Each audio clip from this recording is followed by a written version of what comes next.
Would you feel shame or embarrassment if you have had a smelly bowel movement at your friend's apartment, can't find the air freshener or a match, and someone is waiting outside the bathroom door as you exit?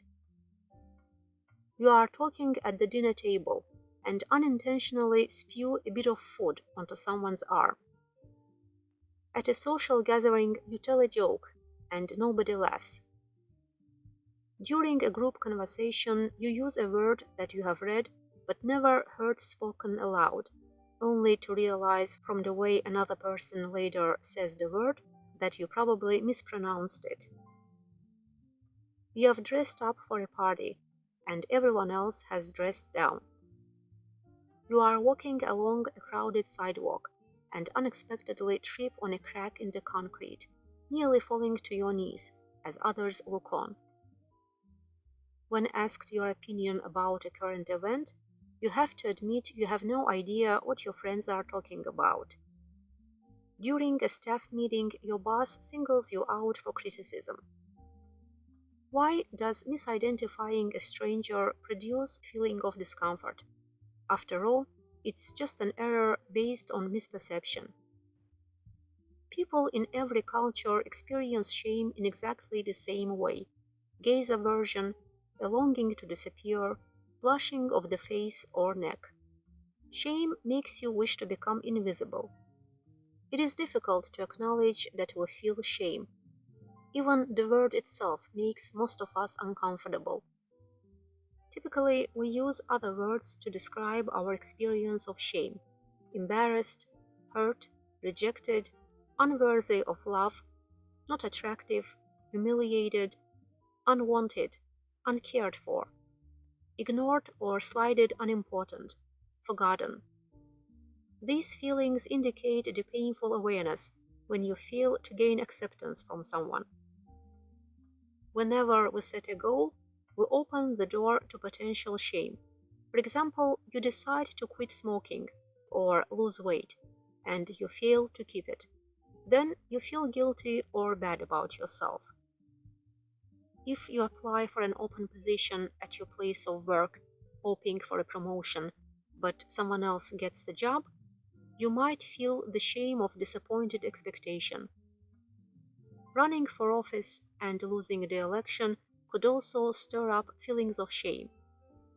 Whenever we compare ourselves unfavorably with other people, a painful disappointment leads to feelings of shame and envy.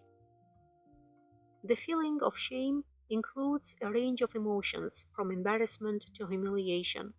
For example, feeling bad about yourself, insecure about your appearance, feeling foolish and self-conscious, hurt and left out, feeling vulnerable and exposed, unworthy and unlovable. We also feel shame whenever we find ourselves excluded from some group to which we would like to belong. Those who cannot help being different and who are rejected by society feel shame.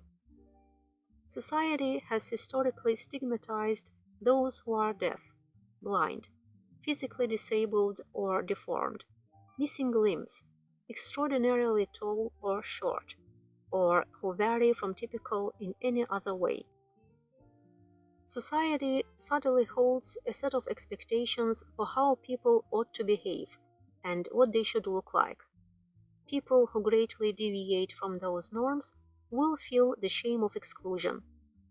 Whenever their difference draws attention, they will feel the shame of unwanted exposure. To feel damaged in this way, not fully a member of the human race, is a profoundly isolating and painful experience. One of our deepest needs is to belong to some group larger than ourselves. We need connection and emotional involvement with others to complete our sense of self. Exclusion can stimulate feelings of shame. Middle and high school students often suffer when they feel unpopular, not cool, or like a loser. Competition of all kinds involves shame. When someone is the winner, others must fall short of their own goals. Having your college application turned down stirs up shame. being denied membership in a social club, or failing to secure a part in a play bring up feelings of shame. Most people are not aware that they are struggling with shame. They say that they have low self esteem or feel anxiety in social situations, have an eating disorder, or depression. They don't realize that their core problem is profound feeling of shame. Did you ever have a crush on someone and later felt humiliated when you learned that your feelings weren't returned? Perhaps you have suffered the pain of being told by someone you adored that they wanted to be only a friend. To love and feel unloved in return is a shaming experience, even if we believe there is no actual shame involved. Extramarital affairs usually inflict feelings of shame or humiliation. Whenever we seek contact with other people, speak up in group settings, set goals, or express feelings, we risk an experience of shame. Whenever we communicate with other people, we attempt to control the impressions they form of us by modifying our appearance and manner, often without conscious awareness that we are doing so. All social interaction potentially involves a degree of performance anxiety, motivated by the desire to avoid shame. Appearing inadequate or unqualified in front of an audience would make most of us embarrassed and humiliated. We fear being exposed as worthless and defective, an imposter without any real talent. Giving a presentation in class or at a meeting of co-workers will usually stir up some degree of anxiety for most people. We naturally want to make a good impression. We hope to win the esteem of our teachers, colleagues, bosses, or classmates. Fearing that we might fall short or embarrass ourselves, we sometimes avoid situations in which shame might arise. At work, we might keep a low profile and refrain from voicing our opinions. We might decline high-profile assignments or sit in the background. None of this is wrong or bad per se. Only when performance anxiety or fear of shame prevents you from achieving cherished goals does it become a problem. If you avoid taking risks to such a degree that you thwart those goals, you may eventually feel even worse about yourself. Performance anxiety leads to shame avoidance, resulting in more shame. If you never aspire to achieve anything, then you can never feel shame if you fall short. People who lack motivation, who are unable to plan for the future, or who appear to be lazy, all may be driven by a dread of shame that might arise from disappointed expectation. If you expect nothing, if you have no goals, you can't be disappointed. Did you ever disguise your interest in another person because you believed it wasn't reciprocal? Did you ever try to appear nonchalant when you found out you hadn't been invited to a friend's party? Did you ever say, "I didn't want the job anyway," when you found out another colleague was promoted instead of you? Lack of interest in dating or forming friendships may also be fueled by a fear of shame. Many people become socially isolated because they find it impossible to express interest in other people. Rather than expose themselves to the possibility of rejection, they become loners or workaholics. They take refuge in indifference when longing for human contact feels too threatening. Most of us have expressed indifference as a means of reducing shame. A hidden sense of superiority mingled with contempt often lurks behind such apparent indifference. While indifference expresses a lack of desire, contempt goes a step further and insists that the desired object actually has no value and isn't worth desiring. Many people find ways to belittle others who make them feel inferior with scornful remarks like pointy-headed intellectuals and yuppie scum. Knowing people around you allows you to express your personality without fear.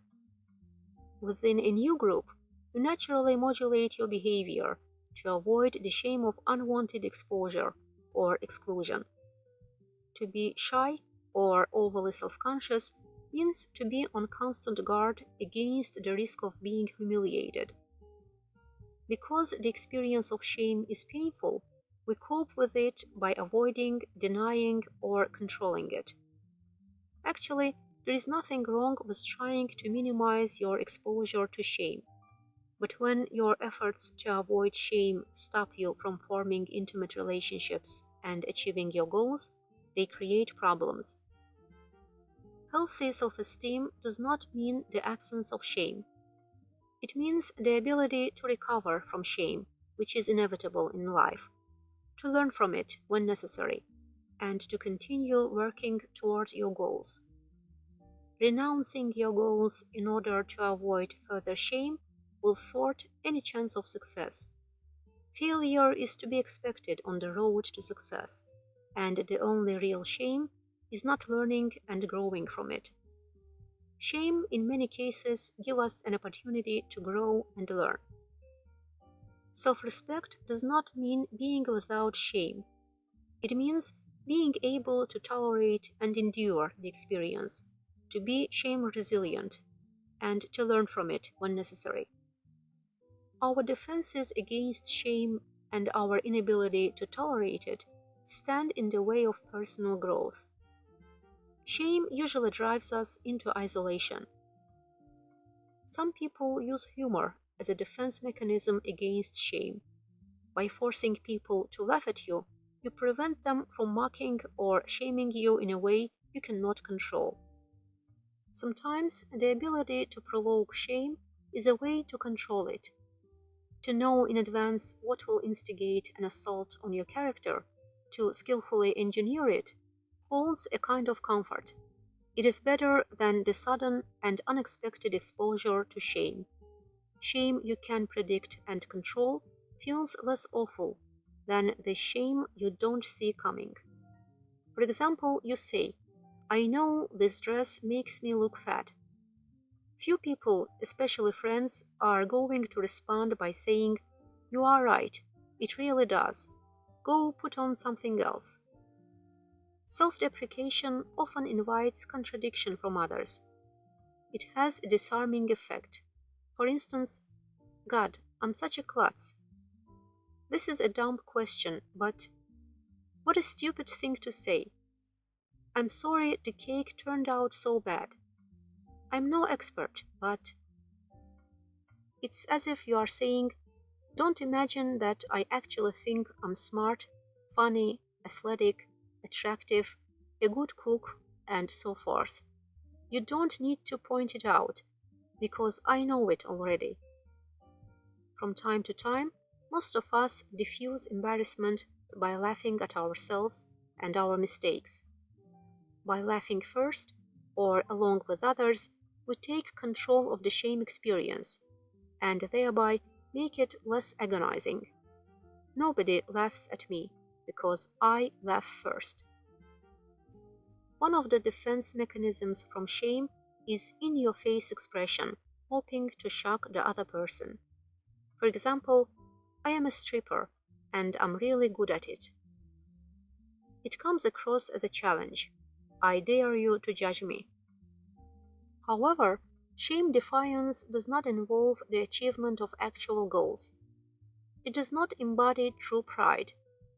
Exaggerated pride, boastfulness, cultivated vulgarity, and exhibitionistic behavior replace denied shame. In-your-face expressions of your deviation from the norm that are intended to shock or offend the values of other people represent a kind of shame defiance that is defensive in nature. You intend to make people feel bad about the intolerant attitudes they supposedly or really harbor. It's like saying you are a small-minded bigot and you ought to feel ashamed of yourself. Shame is a common experience in daily life. It is not always and necessarily bad. But there is a difference between the normal, healthy shame and neurotic, toxic shame. Healthy shame is valuable in discouraging antisocial behavior, abuse, for example, or criminal activity. Some mild forms of shame may have a positive influence on undesirable behavior. The right amount of shame allows us to enforce a civilized behavior in social relations.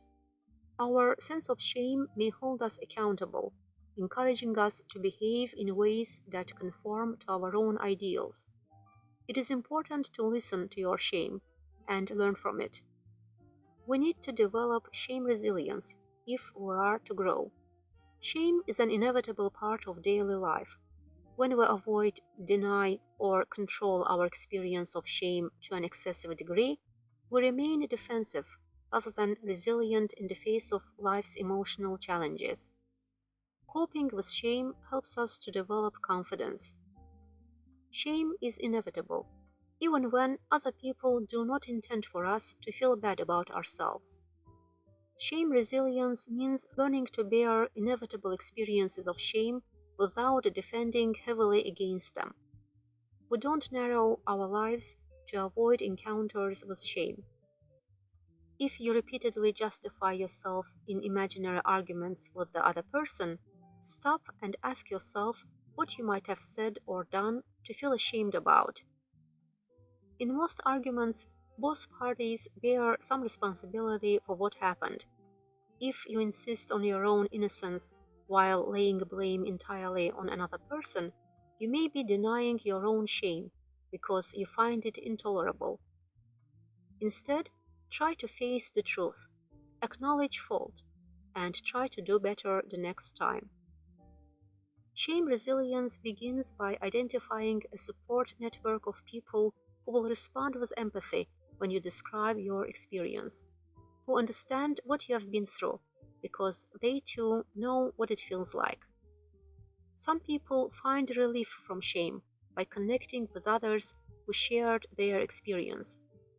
Rather than allowing shame to isolate us, we become more resilient when we connect with others who validate, accept, and share our experience. Shame resilience also means learning to tolerate those emotions, rather than simply refusing to feel them. At some point in our lives, we probably will encounter the shame of unrequited love. Whenever we feel left out or forgotten, we will feel the shame of exclusion. If we fail to achieve our goals or violate our own system of values, we will feel shame.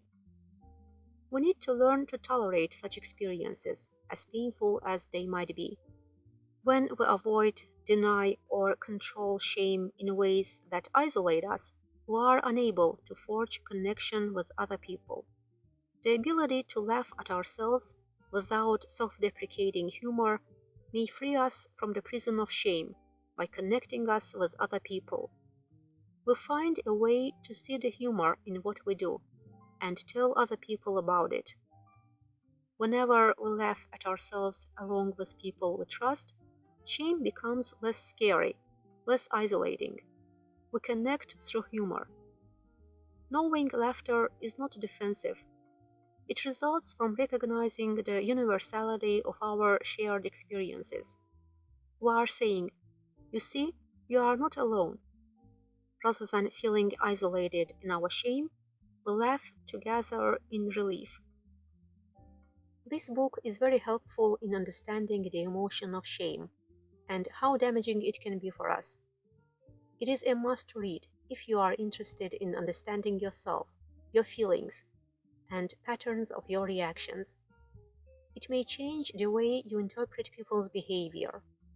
It also provides interesting and relatable case studies. Even if you believe you don't have problem with shame, I recommend you read it anyway, because you might not know that shame is disguised as other feelings, such as depression, low self-esteem, eating disorders, and many others. It will help you to be aware of some of your traits and get interesting insights on the subject. I give this book 9 points out of 10. It is highly recommended for personal development.